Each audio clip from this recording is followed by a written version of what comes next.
ओम श्री परमात्मने नमः। अथ श्रीमद्भगवद गीता। ओम पूर्णमदा पूर्णमिदं पूर्णात् पूर्णमुदच्यते पूर्णस्य पूर्णमादाय पूर्णमेवावशिष्यते।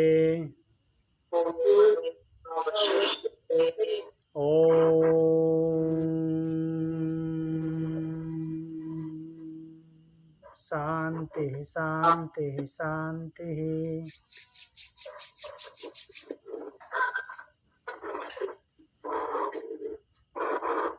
31 से 35 नंबर श्लोक का रिवीजन करेंगे, उसके बाद आगे बढ़ेंगे। 31 नंबर श्लोक में भगवान बोलते हैं, यज्ञ शिष्टामृत भुजो यान्ति ब्रह्म सनातनम नायम लोकोस्त्य यज्ञस्य कुतोऽन्य कुरुसत्तम। बोलते हैं कि यज्ञ शिष्टामृत भुजा, यज्ञ से बचे हुए अमृत का भोग, यज्ञ शिष्ट अमृत भुजा।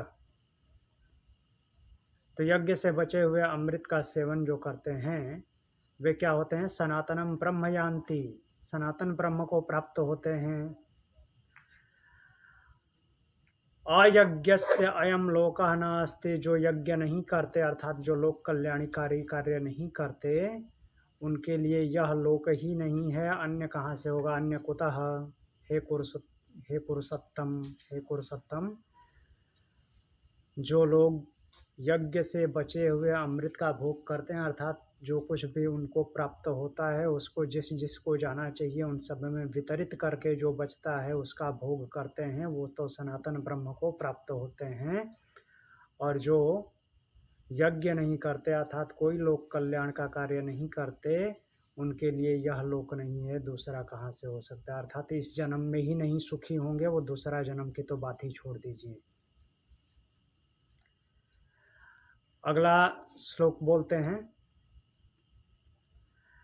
एवं बहुविधा यज्ञा वितता ब्रह्मणो मुखे कर्मजान विद्धितान सर्वान एवं ज्ञात्वा विमुक्षसे। एवं बहुविधा यज्ञा ब्रह्मण मुखे वितता, इस प्रकार अनेक प्रकार के यज्ञ ब्रह्म ज्ञानियों द्वारा वर्णित हैं। अनेक प्रकार के यज्ञ क्यों बोल रहे हैं? क्योंकि 4 विशेष प्रकार के यज्ञों का वर्णन पीछे हम देख चुके हैं। द्रव्य यज्ञ, तप यज्ञ, योग यज्ञ और स्वाध्याय ज्ञान यज्ञ। तो उस केवल यही नाम नहीं है, और भी अनेक प्रकार के यज्ञ ब्रह्म ज्ञानियों द्वारा वर्णित हैं। उन सभी को कर्म से उत्पन्न जानो, सबकी उत्पत्ति कर्म से ही होती है। तो इस प्रकार समझकर तुम मुक्त हो जाओगे। फिर बोलते हैं, श्रेयान द्रव्यमयाद्यज्ञात ज्ञान यज्ञ परंतप सर्वं कर्माखिलम पार्थ ज्ञाने परिसमाप्यते। श्रेयान द्रव्यमयाद्यज्ञात ज्ञान यज्ञ परंतप।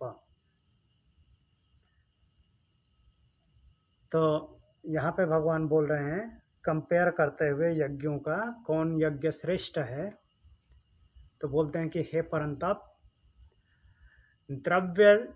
द्रव्यमयात यज्ञात ज्ञान यज्ञात श्रेयान, द्रव्यमय यज्ञ की अपेक्षा अर्थात जो दान दिया जाता है धन का और भी किसी तरह से, मीन्स केवल नॉट करेंसी, अन्य फॉर्म में जो द्रव्य का दान दिया जाता है, इस प्रकार के यज्ञ से ज्ञान यज्ञ श्रेष्ठ है। श्रेयान मीन्स कल्याण को देने वाला है, कल्याणकारी है।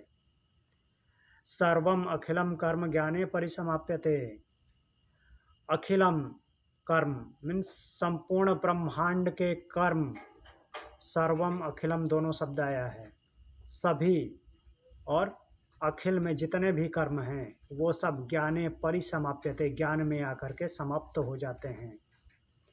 अर्थात ज्ञान में विलीन हो जाते हैं।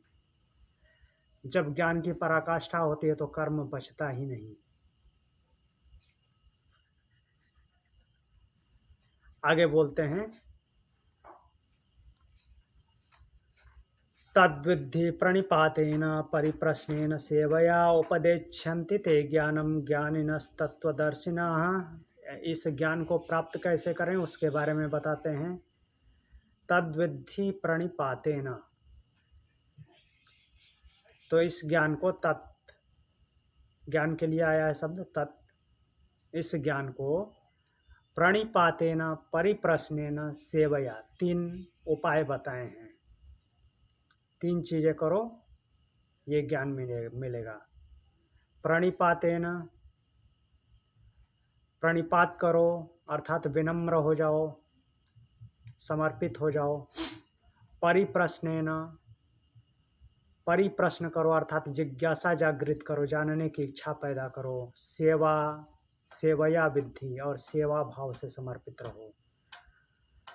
अगर ऐसा करोगे जो तत्वदर्शी जो ज्ञानी है, तत्वदर्शी ज्ञानी मतलब जो उसको जीते हैं, केवल शब्द नहीं जानते, उसको धारण कर चुके हैं, जीते हैं, तो वे तुम्हें उस ज्ञान का उपदेश करेंगे कि इस ज्ञान को जीना कैसे है।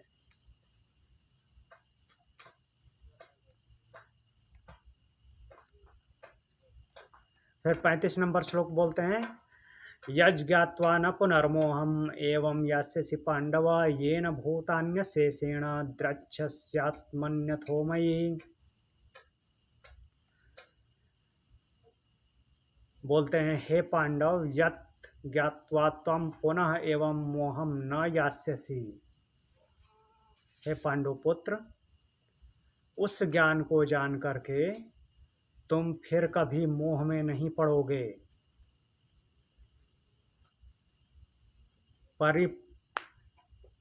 परिपातेन परिप्रश्नेन और सेवया, इस भाव से समर्पित होकर के जब ज्ञान अर्जित करोगे तो उसके बाद तुम कभी मोह में नहीं पड़ोगे, और उसके द्वारा तुम समस्त प्राणियों को अपने आत्मा में, ये न तुम अशेषेण भूतानि, अशेष रूप से जहाँ कुछ भी नहीं बचता, इस प्रकार से संपूर्ण प्राणियों को, अशेषेण भूतानि मीन्स भूत, 5 महाभूतों में से जहाँ पे अशेषेण कुछ भी बच नहीं जाता, एक भी प्राणी नहीं बचेगा, उन सबको तुम आत्मनि, आत्म तत्व में देखोगे, तथा मयि द्रक्ष्यसि, और फिर मुझ में अर्थात परमात्मा में देखोगे। मीन सब कुछ परमात्मा स्वरूप हो जाएगा, परमात्मा के अलावा कुछ होगा ही नहीं, सब में परमात्मा, अद्वैत। अब इससे आगे बढ़ते हैं। यहाँ तक कुछ पूछना है अभी? मतलब वो अपर की जो सीमा थी वो क्रॉस करके पर में चले गए। हाँ जी। तो अब 36 नंबर श्लोक पे चलते हैं।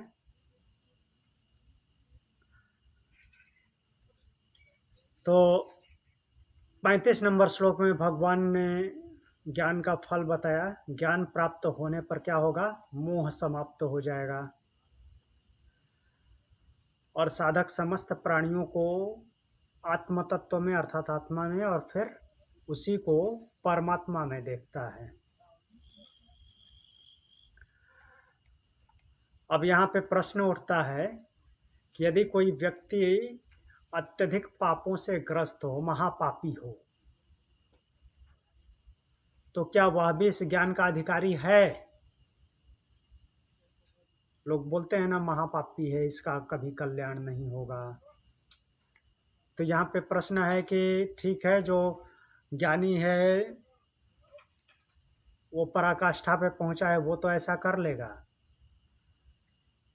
लेकिन कोई अत्यधिक पापी है, अत्यंत पापी है, पाप से ग्रस्त है, तो वह भी इस ज्ञान का अधिकारी है या नहीं?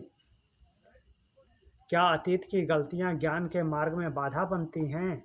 जो पहले गलतियां की है, क्या वो इस मार्ग में बाधा बन जाएंगी? वो इसका अधिकारी नहीं होगा क्या? तो भगवान बोलते हैं, अपि चेदसि पापेभ्यः सर्वेभ्यः पापकृत्तमः सर्वं ज्ञानप्लवेनैव वृजिनं सन्तरिष्यसि। ज्ञानप्लवेनैव, ज्ञान रूपी नाव की प्लवन की बात कर रहे हैं। प्लवन मीन्स जो तैरता है ऊपर। कौन तैरेगा? नाव। तो भगवान बोल रहे हैं कि अपि चेत त्वं सर्वेभ्यः पापेभ्यः पापकृत्तमः असि। यदि तुम चेत त्वं, यदि चेत, चेत शब्द याद आ रहा है? उपनिषद में बहुत पढ़े हैं, हर जगह चेत आता था। यदि ऐसा माने, चेत का मतलब यही होता है, यदि ऐसा माने कि तुम सर्वेभ्यः पापेभ्यः पापकृत्तमः असि, सभी पाप करने वालों में भी सबसे ज़्यादा पापी हो। जितने भी पाप कर्म करते हैं उन सब में से भी तुम अधिक पापी हो। असि, तो भी, सर्वम वृजिनम ज्ञान प्लवेनैव एव संतरिष्यसि, तो भी क्या होगा? तुम ज्ञान रूपी नाव के द्वारा समस्त पापों को पार कर जाओगे।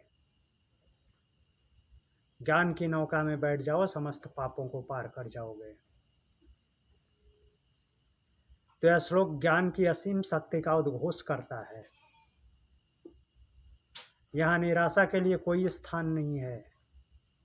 ऐसा नहीं कि पाप किया तो उसको ये अधिकार नहीं है ज्ञान की तरफ अग्रसर होने का, उस परमात्मा तत्व को जानने का। पाप कृत्तमः, भगवान यहाँ सबसे बड़ा पापी के रूप में स्थिति प्रस्तुत की है। इसका उद्देश्य कोई भी व्यक्ति अपने को अयोग्य न माने, चाहे कितना भी पापी हो, अतीत कितना भी दूषित हो, कितना भी पाप किया हो, ज्ञान का द्वार सबके लिए खुला है। ऐसा नहीं है पाप किया है तो उसके लिए ज्ञान का द्वार नहीं खुला है। जब भी इस मार्ग में आएगा उसके लिए ज्ञान का द्वार खुला है। सर्वम वृजिनम, वृजिनम का अर्थ है पाप, दुख, मानसिक विकार। तो बोलते हैं कि सर्वम वृजिनम, सभी पाप, अर्थात एक प्रकार से यह सागर के समान है जहाँ अज्ञान और कर्मों की लहरें उठती हैं। ज्ञान प्लवेनैव, ज्ञान रूपी प्लवन, नाव। प्लव का अर्थ होता है नाव। प्लव मीन्स सीधा सीधा अर्थ है कि जो तैरता है। तो ज्ञान यहाँ नाव के समान है जो पापों के सागर से पार करता है। अर्थात कि ज्ञान के नाव में बैठ जाइए तो जितने भी पाप हैं उसके नीचे रहेंगे, उसके ऊपर से पार कर जाओगे।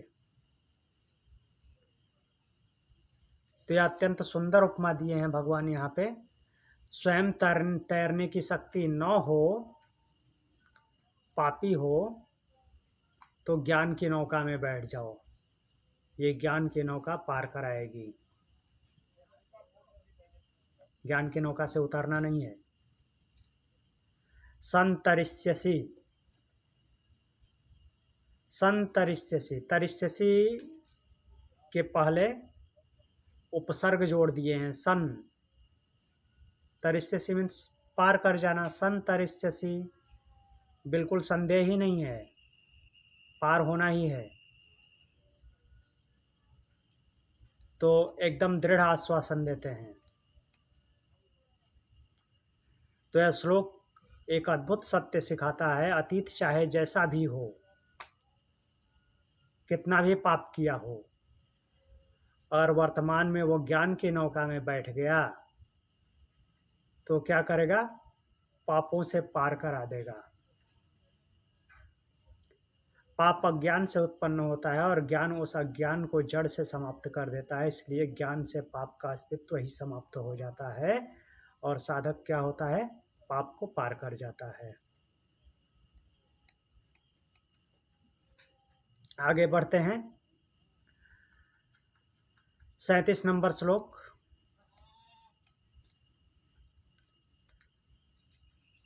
पहले क्या बताए, ज्ञान रूपी नौका का एग्जाम्पल दिए। अब ज्ञान को अग्नि बनाएंगे, प्रचंड अग्नि, जिसमें सब कुछ भस्म हो जाएगा। तो भगवान 36वें श्लोक में बोलते हैं कि यदि तुम सबसे बड़े पापी हो तो भी ज्ञान रूपी नाव में बैठ जाओ। ज्ञान रूपी नाव जो है समस्त पापों को पार करा देगी। ज्ञान रूपी नाव में बैठ करके तुम समस्त पापों को पार कर जाओगे। अब प्रश्न ये बनता है कि यह ज्ञान पापों को कैसे नष्ट करता है? क्या यह केवल पार कराता है या पापों का मूल ही समाप्त कर देता है?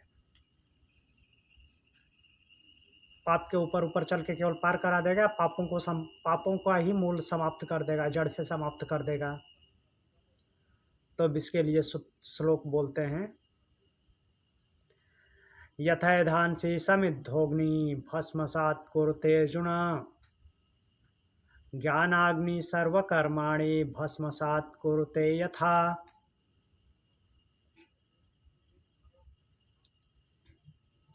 भगवान बोल रहे हैं, हे अर्जुन, यथा समिद्ध अग्नि ईधांसि भस्मात् कुरुते, जैसे समिद्ध अग्नि मतलब कि समिधा के द्वारा प्रज्वलित अग्नि इन ईधांसि भस्मात् कुरुते, ईंधनों को भस्म कर देती। ईंधन मीन्स यहाँ पे अगर पहले की तरह देखें तो लकड़ी, और आज तो बहुत सारे ईंधन हैं। तो जैसे प्रज्वलित अग्नि ईंधन को भस्म कर देती है, तथा ज्ञानाग्नि सर्वकर्माणि भस्मसात् कुरुते। यहाँ पे तथा संस्कृत का तथा है, हिंदी का तथा नहीं लेना है। यहाँ पे तथा का मतलब और नहीं होगा। संस्कृत में च का मतलब और होता है, तथा मतलब कि वैसे, सेम। तथा ज्ञानाग्नि सर्वकर्माणि भस्मसात् कुरुते, वैसे ही जो ज्ञान रूपी अग्नि है वो समस्त कर्मों को भस्म कर देती है। कैसे? जैसे प्रज्वलित अग्नि, समिधा के द्वारा प्रज्वलित अग्नि समस्त ईंधन को भस्म कर देती है, वैसे ही ज्ञान रूपी अग्नि जब प्रज्वलित होती है तो समस्त कर्मों को भस्म कर देती है। कर्मों को भस्म कर देना मतलब कि कर्म संस्कार नहीं बनेंगे जब ज्ञान की अग्नि प्रज्वलित होगी। तो यह श्लोक ज्ञान की शक्ति को एक अत्यंत प्रभावशाली उपमा के माध्यम से स्पष्ट करता है, जहाँ ज्ञान का अर्थ अग्नि और कर्म का अर्थ ईंधन है। ज्ञान रूपी अग्नि में कर्म रूपी ईंधन भस्म। समिद्धोग्नि, समिद्ध पूर्ण रूप से प्रज्वलित, तीव्र ज्वाला वाली। ये कोई मंद अग्नि नहीं है, ऐसी अग्नि नहीं है जिसको धुआं ढक देगा। ये धुआं से ढकने के बस की बात नहीं है, प्रचंड अग्नि है। ईंधांसि, तो कर्म रूपी ईंधन इसमें भस्म हो जाते हैं। कर्म रूपी ईंधन मतलब कि क्या कर्म अब करना ही नहीं है? नहीं, कर्म संस्कार भस्म हो जाते हैं, नए संस्कार नहीं बनेंगे, क्योंकि ज्ञान है सब कुछ का। ज्ञान की अग्नि प्रज्वलित हुई है, प्रचंड अग्नि जल रही है ज्ञान की, उसमें कर्म संस्कार बनने की कोई आशा ही नहीं है। भस्मसात, पूर्ण दहन होगा, कुछ भी अस्तित्व नहीं बचेगा। ज्ञानाग्नि सर्वकर्माणि, तो ज्ञान केवल पापों को कम नहीं करता बल्कि कर्मों के बंधन को जड़ से समाप्त कर देता है। कोई कर्म बंधन बनेगा ही नहीं, संस्कार बनेंगे ही नहीं, क्योंकि कर्म का बंधन कैसे बनता है? जब अज्ञान होता है। अज्ञान की उपस्थिति ही नहीं है वहाँ पे, इतनी प्रचंड ज्ञान की अग्नि है। तो ज्ञान अज्ञान को मिटा देता है, भस्मसात कर देता है। तो यह श्लोक हमें बताता है कि ज्ञान केवल मार्ग नहीं दिखाता बल्कि बंधन को ही समाप्त कर देता है। जब आत्म तत्व का साक्षात्कार होता है तब मैं करता हूँ का भाव और कर्म का बंधन समाप्त हो जाता है। डूअरशिप का भाव ही चला गया, कर्तापन का भाव ही चला गया, तो कर्म बंधन होगा कहाँ से? कर्म संस्कार ही नहीं बनेंगे। जब मैं करूँगा तब कर्म बंधन होगा ना, कर्म संस्कार बनेंगे। ये भाव ही चला गया कि मैं करता हूँ, तो कोई कर्म संस्कार नहीं बनेंगे। तब सारे कर्म बंधन जो हैं वो जलकर भस्म हो जाएंगे। अब आगे 38 नंबर श्लोक में चलते हैं। कुछ पूछना है यहाँ तक? ठीक। तो 37 नंबर श्लोक में भगवान ने बोला था कि जैसे प्रज्वलित अग्नि ईंधन को भस्म कर देती है, वैसे ही ज्ञान रूपी अग्नि समस्त कर्मों को जला देती है।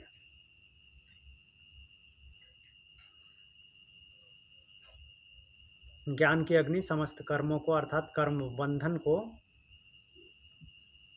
जला के भस्म कर देती है।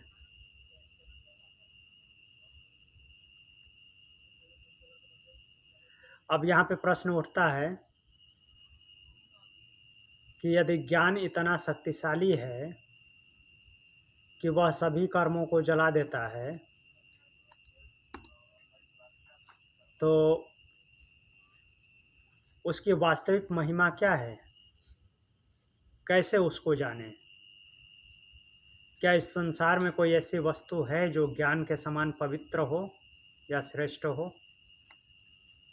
तब उसका उत्तर भगवान देते हैं, न ही ज्ञानेन सदृशं पवित्रमिह विद्यते। अर्थात कुछ भी नहीं है ऐसा, किसी से उपमा ही नहीं दी जा सकती। न ही ज्ञानेन सदृशं पवित्रमिह विद्यते तत्स्वयं योग संसिद्धः कालेनात्मनि विन्दति।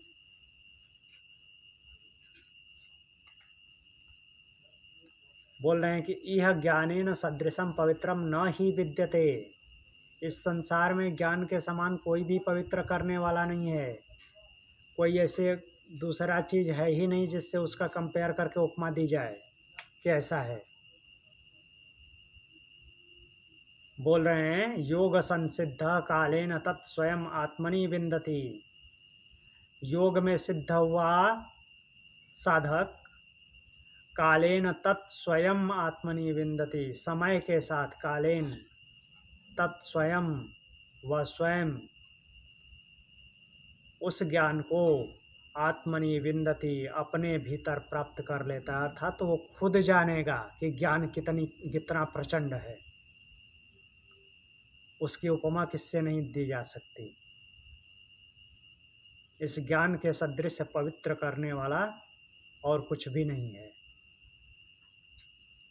योग में सिद्ध हुआ जो साधक है वो समय के साथ स्वयं ही उस ज्ञान को अपने भीतर प्राप्त कर लेता है, जानता है।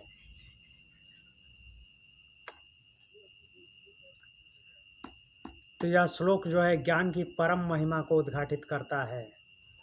यहाँ ज्ञान को केवल साधन नहीं बल्कि सर्वोच्च पवित्रता का स्रोत बताया गया है। न ही ज्ञानेन सदृशं पवित्रम, सदृश उसके समान कोई कंपेयर नहीं है।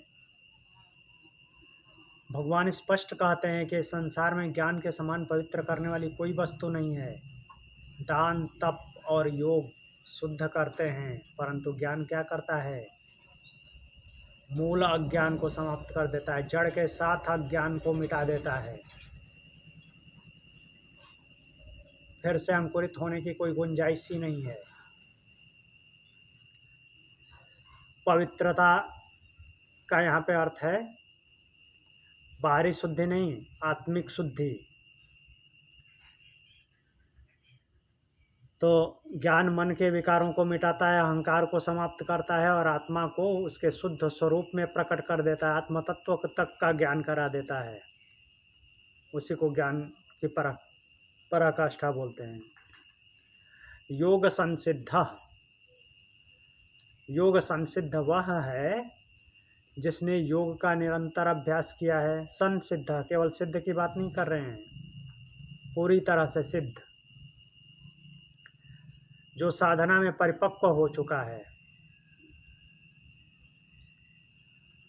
तो यह ज्ञान अचानक नहीं आता, बल्कि यह निरंतर साधना का परिणाम है। कालेन,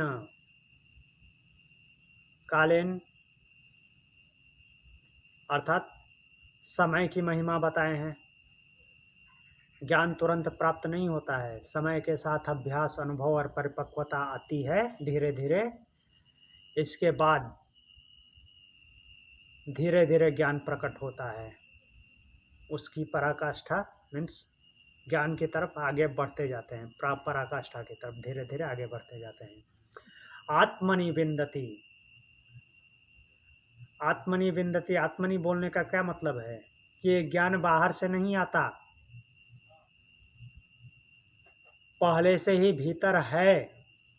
इसको हम कई बार पढ़ चुके हैं। क्या होता है, लेयर चिपकी हुई है, उसके ऊपर गंदगी चिपकी हुई है, उन लेयर्स को हटाने की ज़रूरत है। जितनी ज़्यादा लेयर होगी, जितने ज़्यादा छिलके होंगे, उतना अज्ञान बड़ा होगा।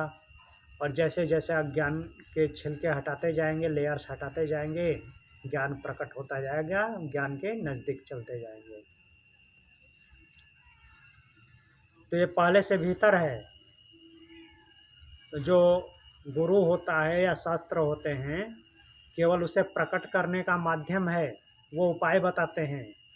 ये जो गंदगी के छिलके हैं, अज्ञान के छिलके हैं, इनको कैसे उतारना है। तो अंततः साधक स्वयं अपने भीतर उस ज्ञान को अनुभव करता है। फिर बोलते हैं, हाँ, आत्मनि विन्दति, यहाँ तक था। अब यह श्लोक हमको ये सिखा रहा है कि ज्ञान की परम शुद्धि, ज्ञान जो है परम शुद्ध करता है, और यह ज्ञान बाहर से प्राप्त नहीं होता, भीतर से प्रकट होता है। और जब साधना कंटिन्यू निरंतर चलती रहती है, मन परिपक्व होता है, तो ज्ञान स्वयं आत्मा को प्रकाशित कर देता है, या आत्म तत्व में प्रकाशित होता है। आगे बढ़ें। 39 नंबर श्लोक, भगवान ने 38वें श्लोक में बोला कि संसार में ज्ञान के समान कोई पवित्र करने वाला नहीं है, कोई किसी चीज़ से कंपेयर हो ही नहीं सकता। ज्ञान का कंपैरिजन के लिए कुछ भी नहीं है। योग में सिद्ध हुआ साधक समय के साथ उस ज्ञान को अपने भीतर प्राप्त करता है। अब यहाँ पे प्रश्न बनता है कि वह योग संसिद्ध साधक कौन है, कैसा होता है योग में जो अच्छी तरह सिद्ध है, किन गुणों के द्वारा वह ज्ञान को प्राप्त करता है, क्या क्या गुण होते हैं उसमें जिसको कि ऐसा ज्ञान प्राप्त हो जाता है, और ज्ञान प्राप्त होने पर उसका अंतिम फल क्या होता है, उस ज्ञान का अंतिम परिणाम क्या है। पहले है कि योग संसिद्ध साधक कौन है, कैसे ऐसा साधक बनता है, किन गुणों द्वारा वह प्राप्त करता है ऐसा ज्ञान, और ज्ञान ऐसा प्राप्त कर लेता है तो उसका अंतिम परिणाम क्या होता है। भगवान बताते हैं, श्रद्धावान लभते ज्ञानम तत्पर संयतेन्द्रिय ज्ञानम लब्ध्वा पराम शांतिम अचिरेण अधिगच्छति। क्या बोल रहे हैं भगवान, श्रद्धावान तत्पर संयतेन्द्रिय ज्ञानम लभते। वह संसिद्ध साधक कैसे उस ज्ञान को प्राप्त करता है, श्रद्धावान होता है, श्रद्धा रखने वाला, तत्पर संयतेन्द्रिय, तत्पर। तो तत्पर जो शब्द बोलते हैं वो इतना मीन्स छोटा सा नहीं है। तत्पर मीन्स उस पर पे, तत् मीन्स वह, जैसा है, तत् शब्द जहाँ भी आता है इसका मतलब कि एक्चुअल में जैसा है वैसा उसका वास्तविक रूप। पर मीन्स वो सर्वोपरि जो है। और संयतेंद्रिय जो संयमित इंद्रिय है अर्थात इंद्रियों को संयम में रखने वाला है। ज्ञानम लभते ज्ञान का लाभ प्राप्त करता है। ज्ञानम लब्ध्वा और ज्ञान का लाभ प्राप्त करके अचिरेण पराम शांतिम अधिगच्छति परम शांति को प्राप्त होता है। कैसी परम शांति? क्या यह शांति खत्म हो जाएगी? अचिरेण अचिर काल की। अचिरेण परम शांति मीन्स अचिर काल में। कहने का तात्पर्य यह है कि जब ज्ञान प्राप्त होता है तो उसको शांति प्राप्त करने में देर नहीं लगती। अचिरेण तुरंत प्राप्त कर लेता है शांति को।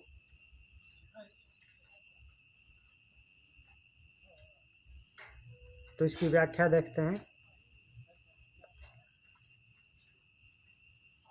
तो यह श्लोक ज्ञान प्राप्ति के 3 अनिवार्य साधन और उसके एक महान फल को स्पष्ट करता है। यहाँ साधन श्रद्धा, तत्परता और इंद्रिय संयम है। श्रद्धावान लभते ज्ञानम,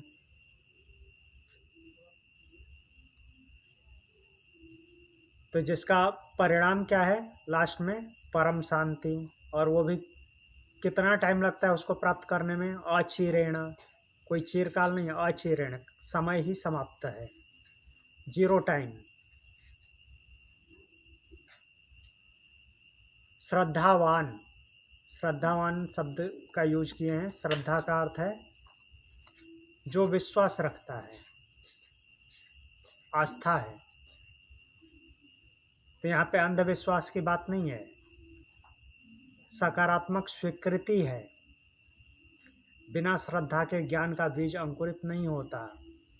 जब तक अंदर ये भाव बना रहेगा मैं जानता हूँ,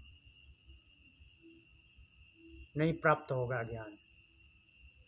जब तक ये नहीं आएगा कि मुझे नहीं पता, तब तक ज्ञान जाएगा ही नहीं अंदर। जब ये भाव आएगा कि मुझे नहीं पता, तभी ज्ञान अंदर जाएगा। मुझे पता है तो ज्ञान अंदर नहीं जाएगा। पता ही है तो कहाँ से जाएगा? तत्पर,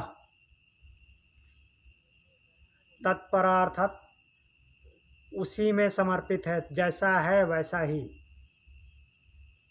लक्ष्य के प्रति एकाग्र है। आधे अधूरे प्रयास से नहीं ज्ञान नहीं मिलता, पूर्ण निष्ठा और निरंतरता आवश्यक है। संयतेंद्रिय जो संयमित इंद्रिय है, इंद्रियां जिसकी संयमित है, अनियंत्रित नहीं है। क्योंकि चंचल मन ज्ञान को ग्रहण नहीं कर सकता, इसलिए संयम ज्ञान का द्वार है। ज्ञानम लब्ध्वा पराम शांतिम, तो ज्ञान का अंतिम परिणाम क्या है? परम शांति। यह शांति बाहरी परिस्थितियों पर निर्भर नहीं है। तो यह जो शांति है ये भीतर से उत्पन्न होती है। जब ज्ञान होगा तो भीतर से उत्पन्न होगी, कहीं बाहर से शांति नहीं आएगी। इसमें द्वंद्व, भय, अशांति समाप्त हो जाते हैं और तुरंत क्या होती है? स्थिरता आ जाती है, शांति आ जाती है। अचिरेण शीघ्र, चिरकाल मतलब लंबा समय। अचिर अर्थात जहाँ पे वो समय ही समाप्त हो जाए बिना किसी विलंब के। जब साधक सही प्रयास करता है तो ज्ञान और शांति शीघ्र प्राप्त हो। ज्ञान प्राप्त होता है, ज्ञान प्राप्त होते ही शांति प्राप्त हो जाती है। शांति का तात्पर्य यहाँ पे क्या है?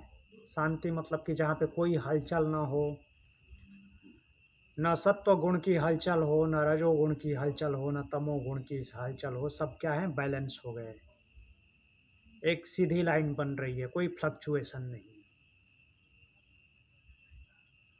जो कि परम आत्म का स्टेट है, आत्म तत्व का स्टेट है, जहाँ पे गुण फ्लक्चुएट नहीं करते, गुण प्रभावित कर ही नहीं सकते, वो स्थिति है, उसी को परम शांति बोलते हैं। अर्थात वो क्या हो जाता है, साधक आत्म तत्व में विलीन हो जाता है, अपने आप में समर्पित हो जाता है, समाहित हो जाता है, किसी चीज़ से कोई मतलब नहीं। तो क्या कहाँ पहुँच जाता है वो? जीवन मुक्त अवस्था में।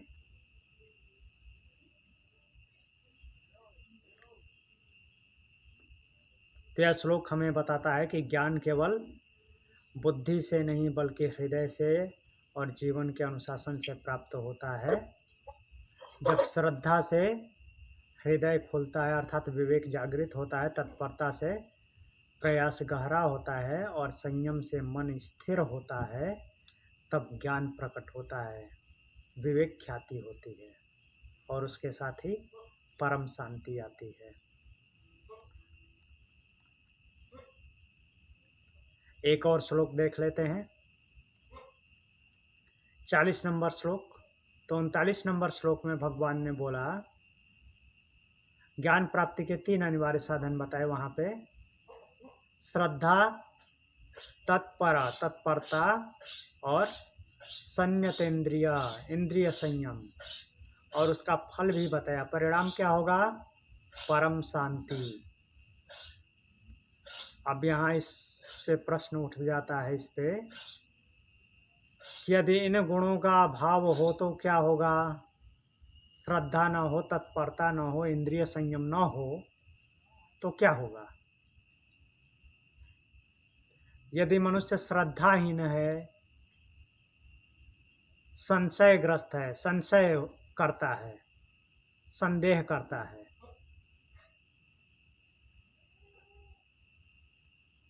तो उसका क्या होगा? क्या वह ज्ञान और शांति को प्राप्त कर सकता है?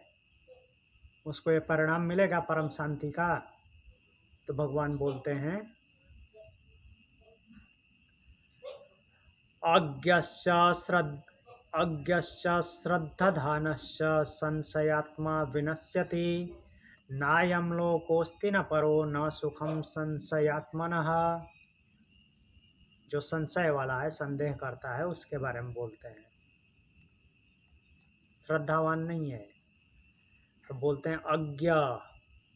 ज्ञ मीन्स जानने वाला, अज्ञ आया है अर्थात जिसको जानकारी नहीं है, अज्ञान युक्त। च और अश्रद्धान, श्रद्धा से हीन है, श्रद्धा रहित। च और संशयात्मा, संशय से भरा हुआ, वो क्या होता है? विनश्यति, विनाश को प्राप्त होता है, नष्ट हो जाता है। संशयात्मना अयम लोकः न अस्ति, जो संशय करते हैं उनके लिए तो यह लोक भी नहीं है, अर्थात इस जीवन में भी, इस जीवन में वो सुखी नहीं हो सकते जो संशय करते हैं। संशय में ही जिंदगी निकल जाती है। न परः, परलोक भी नहीं है, आगे जन्म होगा, आगे कहीं जाएंगे, वहाँ पे भी वैसे ही संशय में रहेंगे। और फिर क्या बोल रहे हैं? न सुखम, उनके लिए सुख भी नहीं है, सुख नहीं प्राप्त हो सकता। जो संशय करते हैं सुखी नहीं हो सकते। तो यह श्लोक चेतावनी देता है।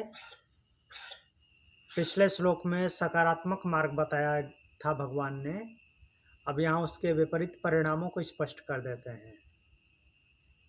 फायदे और नुकसान दोनों बताने हैं ना। अच्छा, इस तरह से फायदा मिला तो इसका अगर ऐसा नहीं करोगे तो नुकसान क्या होगा, वो भी भगवान बताते हैं। तो बोलते हैं अज्ञ। अज्ञ वह है जो नहीं जानता, ज्ञानी नहीं है और जानने का प्रयास भी नहीं करता। यह स्थिति आत्मिक अंधकार की स्थिति है।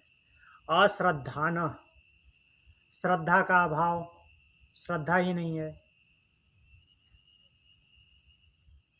तो ऐसा व्यक्ति जो है आचार्य, गुरु या शास्त्र और सत्य में विश्वास ही नहीं करता, तो परिणाम क्या होगा? ज्ञान का द्वार बंद। जहाँ से ज्ञान उत्पन्न होता है वहीं उस पे ही जो है श्रद्धा नहीं है, तो ज्ञान मिलेगा नहीं मिलेगा। तो श्रद्धा के बिना साधना प्रारंभ होती ही नहीं। संशयात्मा, जो संदेह करने वाला है, संशयात्मा। तो बोलते हैं कि संशयात्मा ये एक बहुत ही खतरनाक अवस्था है। निरंतर संदेह करना, संदेह होगा तो निर्णय भी नहीं ले पाएंगे, डिसीजन नहीं ले पाएंगे। तो ऐसा मन न पूर्णतः स्वीकार करता है न पूर्णतः त्याग करता है। अच्छा ठीक है, ऐसा तो है, लेकिन इसमें ये भी हो सकता है, इसमें कुछ न कुछ संशय बना रहेगा और वो संशय सॉल्व भी नहीं होगा, तो बीच में अटकाए रखेगा। विनश्यति, तो विनाश का अर्थ केवल शरीर का नाश हो जाना नहीं है, अर्थात मृत्यु हो जाएगी किसी घटना में, ऐसा नहीं है। आध्यात्मिक विनाश की बात कर रहे हैं। वो जीवन की दिशा खो देता है, शरीर से जीते रहेगा फिर भी विनाश हो जाएगा। मीन्स वो मार्ग पे अग्रसर नहीं होगा। संशय युक्त व्यक्ति आगे नहीं बढ़ पाता और न ही स्थिर रहता है, विचलित रहता है। नायम लोकोस्ति न परः, न यहाँ पे सुखी न ही कहीं और, न यह लोक न कोई और। तो ऐसा व्यक्ति इस संसार में भी सफलता शांति नहीं पाता और मीन्स दूसरी जगह भी उसको सफलता नहीं मिलती। न सुखम संशयात्मनः, तो क्या बोल रहे हैं कि न सुखम संशयात्मनः, तो संशय आत्मा जो है मीन्स जो संशय संदेह करता रहता है वो कभी सुखी नहीं हो सकता, सुख का अनुभव नहीं करता। तो यह श्लोक हमें स्पष्ट रूप से सिखाता है कि जो संशय है वो मार्ग की बाधा है, सबसे बड़ी बाधा है मार्ग की, संदेह करना। तो जो हमेशा संदेह करता रहता है तो वो अग्रसर नहीं होता मार्ग पे। ये श्लोक की शिक्षा है। यहाँ तक कुछ पूछना है? नहीं गुरुजी।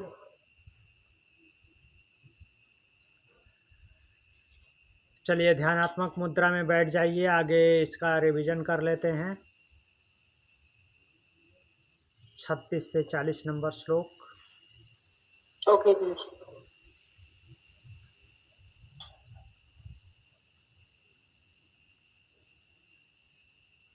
36 नंबर श्लोक में 36 में भगवान बोलते हैं,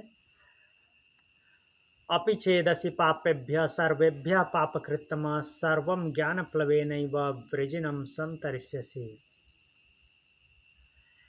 क्या बोल रहे हैं कि यदि ऐसा माने कि तुम पाप करने वाले, जितने भी पाप करने वाले हैं उनमें से सबसे बड़े पापी हो, तो भी ज्ञान की नौका में बैठ जाओ। ये ज्ञान रूपी नौका तुम्हें पाप को पार करा देगी, समस्त पापों से समस्त पापों को पार कर जाओगे। फिर अगला श्लोक बोलते हैं, क्या पापों को पार ही करना है या पाप नष्ट भी हो जाते हैं? मूल से समाप्त कैसे होगा? तो बोलते हैं, यथैधांसि समिद्धोग्नि भस्मसात् कुरुते अर्जुन ज्ञानाग्नि सर्वकर्माणि भस्मसात् कुरुते यथा कुरुते तथा। तो बोलते हैं कि हे अर्जुन, जैसे प्रज्वलित अग्नि ईंधन को जला करके भस्म कर देती है, समाप्त कर देती है, वैसे ही ज्ञान रूपी अग्नि समस्त कर्मों को अर्थात कर्म बंधन को जलाकर भस्म कर देती है। क्योंकि साधक को ज्ञान हो गया तो आगे कर्म संस्कार नहीं बनेंगे।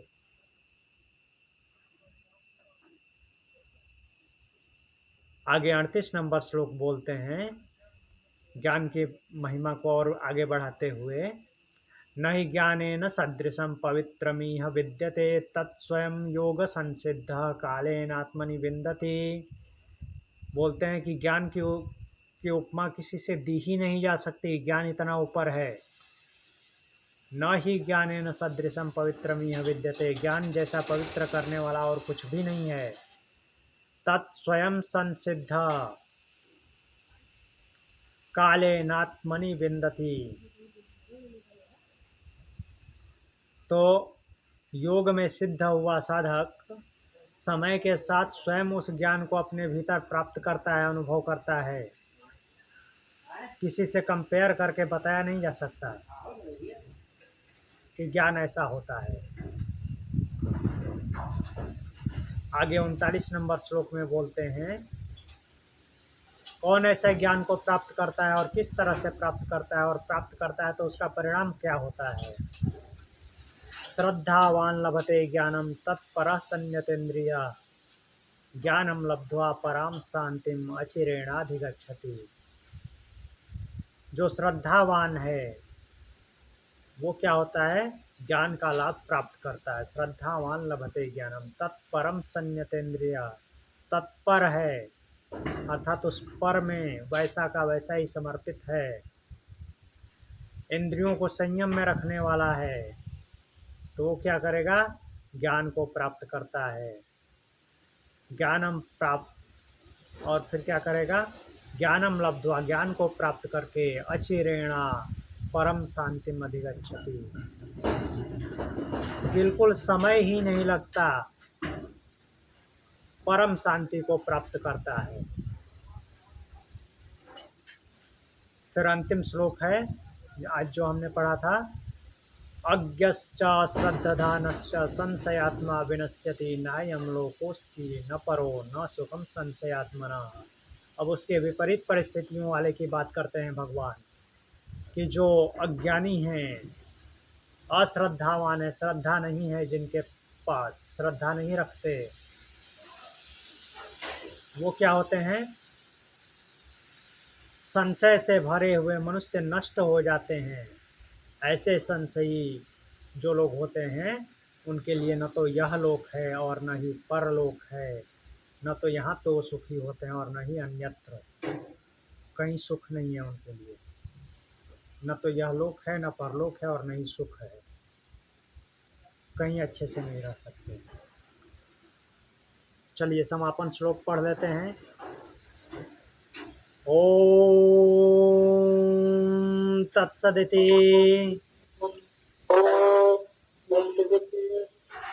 श्रीमद्भगवद्गीतासु उपनिषत्सु ब्रह्म विद्यायां योगशास्त्रे श्री कृष्ण अर्जुन संवादे ज्ञान कर्म संन्यास योगो नाम चतुर्थो अध्यायः।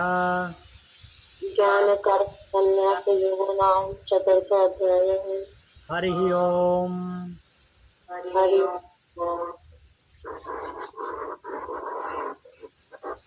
ओम शांति।